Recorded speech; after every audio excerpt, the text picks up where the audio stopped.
aku ada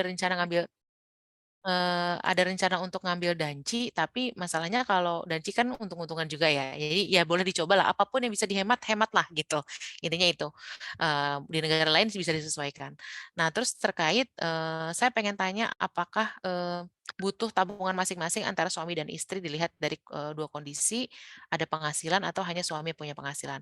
Nah, aku pribadi terkait ini itu aku eh, lihat dulu ya. Jadi terkait tabungan sendiri-sendiri itu tergantung dari kemampuan setiap orang, setiap keluarga. Maksudnya gimana?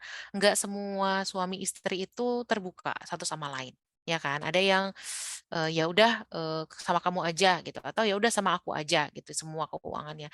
Jadi disesuaikan lagi dulu sama pertama jadi kondisi suami dan istrinya.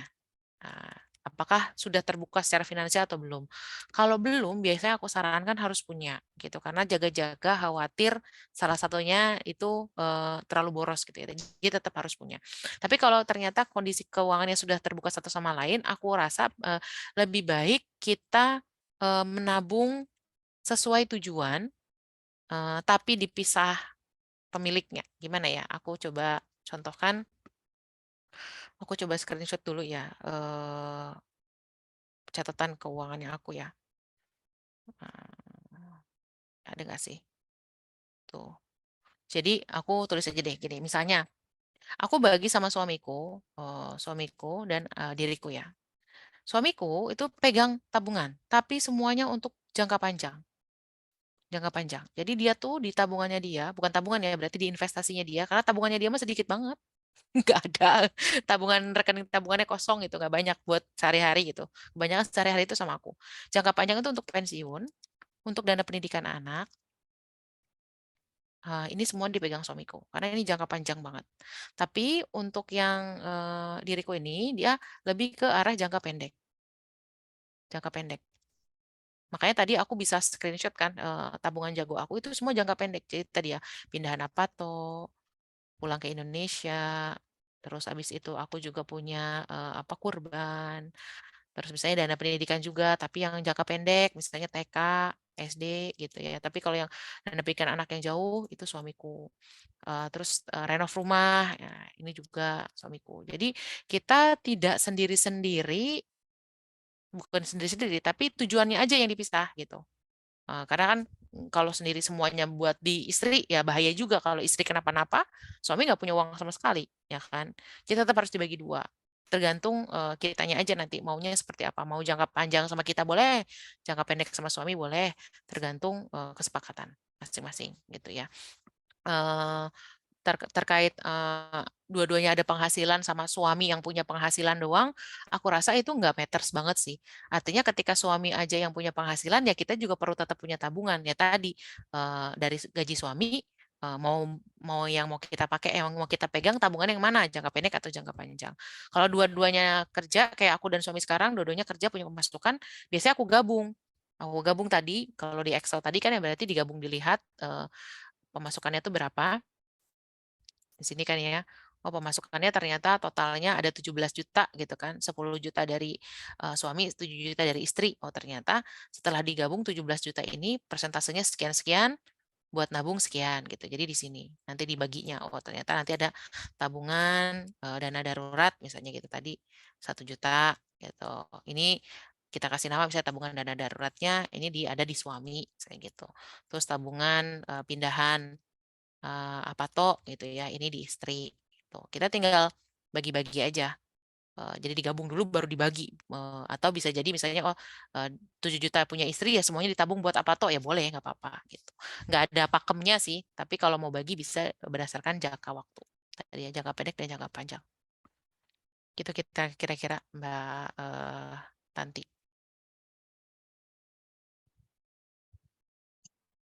Ya, terima kasih. Untuk sekarang karena keterbatasan waktu, kita akan mempersilakan Mbak Vita dan nanti akan dijawab Mbak Nikma. Tapi untuk sekarang pertanyaan ditutup ya. Berarti untuk sekarang bisa Mbak Vita boleh tanya. Iya, terima kasih. Sebenarnya terjawab di yang pertanyaannya Mbak Tanti sih, tadi saya mau nanyanya itu, berarti kalau di kasusnya Mbak Lia ini, uang istri dan suaminya itu digabung ya Mbak ya, jadi satu Betul, gitu? betul, betul. Dan berarti disarankan untuk terbuka semuanya ya, jadi bisa dicatat jadi satu, lalu di budgeting keluarga gitu ya? Betul, betul, betul. Tapi nanti kalau untuk pembagian bayar zakat, kami sendiri-sendiri, Mbak. Kan kalau zakat mah terkait pada individu kan, kalau zakat. Iya, iya. Ntar Iya, dihitung lagi di akhir tahun. iya, nah, kalau ini saya minta saran ya di kasus saya. Nah, kalau di saya ini kan suami ya yang bekerja gitu. Baru-baru ini saya ada part-time job gitu ya. Nah, selama ini awal-awal dulu emang awal nikah semua uang itu dikasihkan ke saya untuk dikelola gitu. Tapi saya kan nggak pernah belajar tentang manajemen keuangan, jadi begitu dibawa sama saya 3 bulan habis semuanya ya. Jadi Kayaknya semua nggak ada yang belajar sih, Mbak. Kita learning by doing sih memang. Nggak ada nah ya, sekolahnya kan ya. nah ya tapi wah ini mungkin suami kaget juga, wah kacau nih gini ya, jadi sampai minus nggak karuan gitu. Akhirnya suami belajar manajemen keuangan ya, mungkin kayak ambil kelas kayak Mbak Lia, seperti Mbak Lia gini atau gimana. Yang jelas suami udah pakai aplikasi kayak gitu ya, jadi budgeting gitu-gitu. Nah, sebenarnya emang pengen, ayo dong kamu yang pegang, guys. Saya nggak berani, tapi ya alhamdulillah ada ini ya. Jadi saya jadi pengen juga dia belajar, pengen pegang juga. Nah, yang saya mau tanyakan itu, saya kan berarti udah ada penghasilannya walaupun nggak banyak. Sekarang ini suami lagi mengusahakan untuk dana darurat, Mbak. Jadi dana darurat itu masih belum penuh, masih diisi, tapi juga sambil untuk nabung ya, jadi dibagi-bagi gitu ya. Nah, penghasilan saya selama ini itu saya pakai untuk foya-foya. Pengakuannya. Saya pakai untuk sesuka saya aja gitu, jadi habis ya lagi gitu. Nah, ini banyak saya bantu untuk ngisi di dana darurat atau gimana, Mbak? Kalau saran aku, jangan semua sih. Karena kita sebagai seorang perempuan memang tidak ada kewajiban ya, Mbak Vita ya, untuk ya kebutuhan nafkah memang dari suami. Jadi jangan semua, Mbak Vita bisa bagi misalnya mau 50-50 boleh, mau 70-30 boleh. Karena kan kita yang tahu kita tuh emang mau foya-foya tuh sebatas apa sih, segimana gitu. Karena ada yang pengen misalnya beli sesuatu atau mungkin mau jalan-jalan. Nah, Mbak Vita bisa supaya lebih terarah juga foya-foyanya dikristalkan menjadi suatu tujuan. Aku tuh pengen apa sih gitu? Pengen kurban, pengen jalan-jalan, pengen kemana gitu. Nah, oh ternyata aku pengennya tuh foya-foyanya adalah pengen jalan-jalan let's say ke utara Jepang misalnya gitu ya. Let's say gitu ya. Butuhnya itu adalah sekitar 12 juta misalnya gitu. Oh, kalau 12 juta berarti aku perlu nabung 1 juta tiap bulan hasil dari Baito gitu. 1 juta. Aku tiap bulan hasil dari Baito misalnya 5 juta gitu ya dapat. Ya berarti yang 4 jutanya bisa di saving gitu untuk ngepulin dana darurat. Nah, dana darurat itu juga sebenarnya memang kalau di Jepang ini berat banget. Biaya hidup kan minimal banget 15 jutaan kan ya, 15 sampai 20 juta ya. Target dana darurat itu memang paling minimal gede juga 60 juta kan, minimal aja 60 juta. Ya nggak apa-apa, kita ngepulin dulu ke dana darurat, setelah dana daruratnya selesai, kita bisa nabung yang lain gitu. Tapi target minimalnya 3 kali. Aku khawatirnya targetnya udah gede gitu dari suaminya Mbak Vita pasti kan udah paham ya. Jadi memang dana darurat ini tuh targetnya tuh macam-macam. Aku tulis di sini ya. Jadi dana darurat ini kalau untuk single itu minimal banget 3 kali kebutuhan bulanan. Jadi 3 sampai 6 kali kebutuhan bulanan. Untuk yang menikah tanpa anak itu 6 sampai 9 kali. Yang sudah menikah dengan anak itu 9 sampai 12 kali kebutuhan bulanan. Ini ideal yang mana kita hidup dengan ketidakidealan kan kebanyakannya ya gitu. Nah, jadi target banget misalnya kita hidup di Jepang ya, hidup di Jepang nanti disesuaikan ke negara lain ya, misalnya sudah menikah dengan anak berarti 9 sampai 12 kali kan. Nah, 9 dikali 20 juta. Ya, ini kan gede banget. Kapan selesainya kita? Kalau kayak gini, nambung dana darurat doang ya nggak sih? gitu. Jadi makanya targetnya paling enggak minimal dulu aja yang 3 kali dulu, 3 kali 20 juta, 60 juta ini. Nanti once udah dapat 3 kali, kita bagi-bagi. Bagi-bagi itu maksudnya gimana? Misalnya kita punya saving tiap bulan itu ada 5 juta tiap bulan ya. Nah, sekarang alhamdulillahnya dana daruratnya sudah tercapai minimal. Nah, tadinya awalnya adalah DD-nya langsung 5 juta awalnya ya. Tapi setelah DD-nya 3 kali, ini bisa dibagi. Ya, misalnya 5 juta itu di 1 juta dana darurat, 1 juta dana darurat, 1 juta pendidikan anak, misalnya gitu ya. Terus 3 juta haji misalnya gitu, karena pengen haji, benar-benar pengen cepet-cepet haji gitu ya. Boleh begitu. Jadi target awalnya adalah menuhin dana darurat dulu, tadi yang Mbak Vita bilang. Setelah dana daruratnya sudah tercapai minimal tadi ya, minimal 3 kali, boleh dibagi-bagi gitu.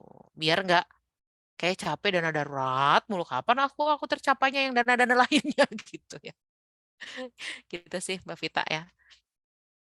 Mudah-mudahan menjawab. Semangat. Memang harus dikristalkan menjadi sesuatu yang benar-benar kita pengen banget gitu. Pengen banget tercapainya supaya kita teh dapat tidak hambur-hambur aja gitu. Jadi bentuk gitu ya. Kan kalau orang zaman dulu mah dibeliin tanah atau dibeliin emas gitu ya. Nah, kalau kita di saving untuk menjadi sesuatu yang memang benar-benar kita inginkan. Jadi ditentukan aja pengennya apa. Jangan lupa juga jangan hanya tujuan dunia tapi juga tujuan akhiratnya ya. Gitu. Kalau aku mungkin pas lagi di Jepang ini pengennya sih kalau bisa haji dari Jepang, cuman memang lumayan sih. Budgetnya satu orang 100 jutaan ya, 120. Gitu, Mbak Mahoni. Mungkin terakhir udah kali ya? Udah apa ada lagi? Yang terakhir dari Anikma di Oh, Mbak Nikmat. Mbak. Ya, Oke. aku baca ya. Penasaran Mbak, kalau kan harusnya nggak tentu, seharusnya sesuai dengan kalau reksadana cukup obligasi dikunci nominal itu nggak apa-apa kah? Dan kalau rugi harusnya kita menanggung juga kan. Kalau ke negara termasuk yang dijamin itu berarti dijamin usaha negara, nggak rugi. Terkait obligasi ya, obligasi ini memang kalau di beberapa kajian masih ada yang masih prefer untuk tidak beli ya, jadi belum lolos kan kajian syariah. Memang kan kalau investasi ini juga masih ada yang dua sisi gitu ya, ada yang oke, ada yang nggak oke. Nah, yang nggak oke itu salah satunya adalah karena memang dirasa ini masih dalam bentuk hutang gitu. Dalam artian ya kita kayak minjemin utang, tapi kok dapat bagi hasil gitu ke negara. Nah, terkait ini untuk apa namanya reksadana itu tidak dikunci. Tadi ini kan ada pertanyaan ya, kalau reksadana sukuk obligasi udah dikunci nominalnya gitu nggak apa-apa. Reksadana itu nggak dikunci, jadi naik turun. Jadi ada kemungkinan rugi ya kita ikut rugi. Gitu. Makanya kita ambilnya yang resikonya paling rendah, resiko ruginya paling rendah. Kenapa resiko ruginya paling rendah? Karena dia memang diinvestasikan ke tempatnya resikonya rendah juga gitu ya. Jadi bisa pilih reksadana pasar uang. Itu dia jadi nggak dikunci. Nah, untuk sukuk itu dikunci memang. Kenapa? Karena memang untuk menarik kita nih untuk mau menaruh uang di dalam situ. Kenapa? Kenapa sih kita mau naruh di situ kan karena salah satunya sudah dikunci returnnya gitu ya. Cuman memang untuk sukuk tabungan itu nggak betul-betul dikunci ya. Dia jadi masih bisa naik turun tergantung dari suku bunga BI gitu. Jadi memang ketika ada kerugian kita juga masih menanggung, cuman memang tidak terlalu besar gapnya gitu, masih ada jaminan dari negara.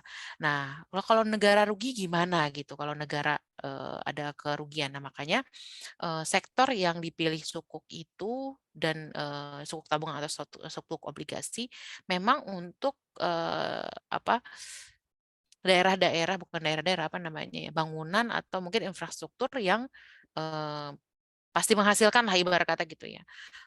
Kayak tadi jalan gitu ya, dalam jangka panjang akan menghasilkan. Jadi makanya potensi ruginya itu bisa ditekan. Yang pasti sudah ada studi kelayakan lah yang pasti aku juga nggak paham ya, tapi ada studi kelayakan sampai akhirnya oke nih apa namanya kita launch apa investasi ini gitu ya ke rumah sakit, ke jembatan yang mana nanti kita bisa mengembalikan dalam waktu berapa tahun gitu sama investor-investor yang sudah memberikan uangnya gitu.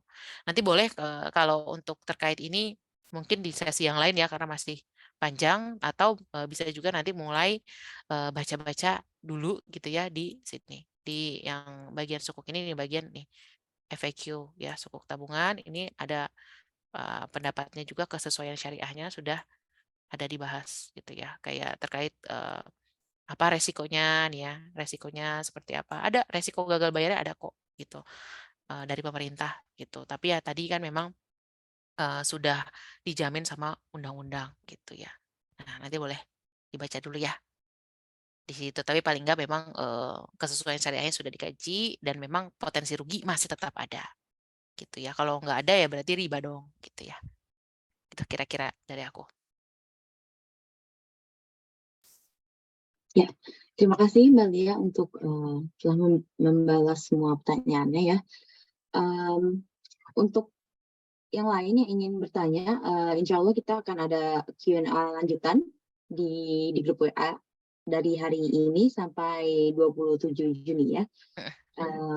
Dan notulensi untuk kajian hari ini, template file Excel dan rekaman meetingnya juga akan dibagikan di grup WA. Dan dimohon untuk tidak menyebarluaskan data recording, Excel, notulensi, dan materi kelas ke siapapun dalam bentuk apapun. Mohon dimengerti ya semua teman ini. Oke, untuk begitu kita bisa akhiri kajian hari ini. Terima kasih banyak Mbak Lia. Boleh foto dulu kali ya Mbak Mahoni? Oh, boleh. Silakan yang ingin nyalain kamera atau yang nggak mau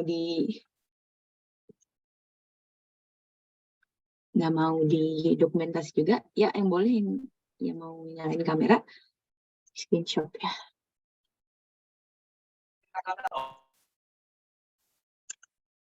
Rame alhamdulillah. Alhamdulillah. Sebentar lagi makan siang, udah buru-buru habis masak. Di Indonesia masih pagi ya.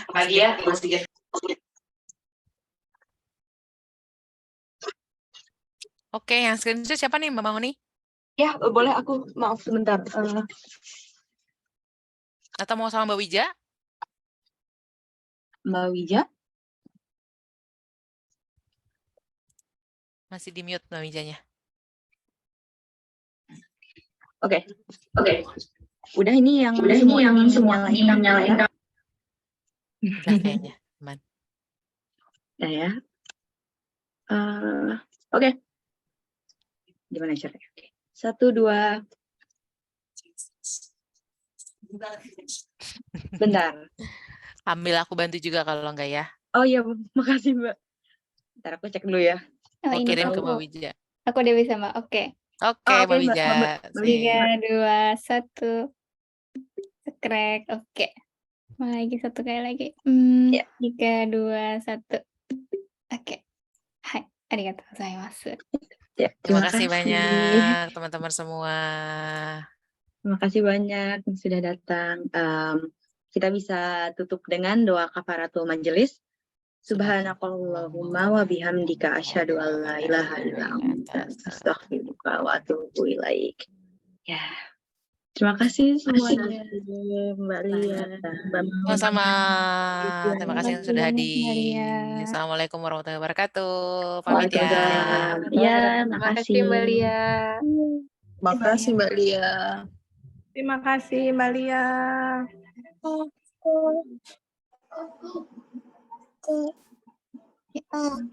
Namanya.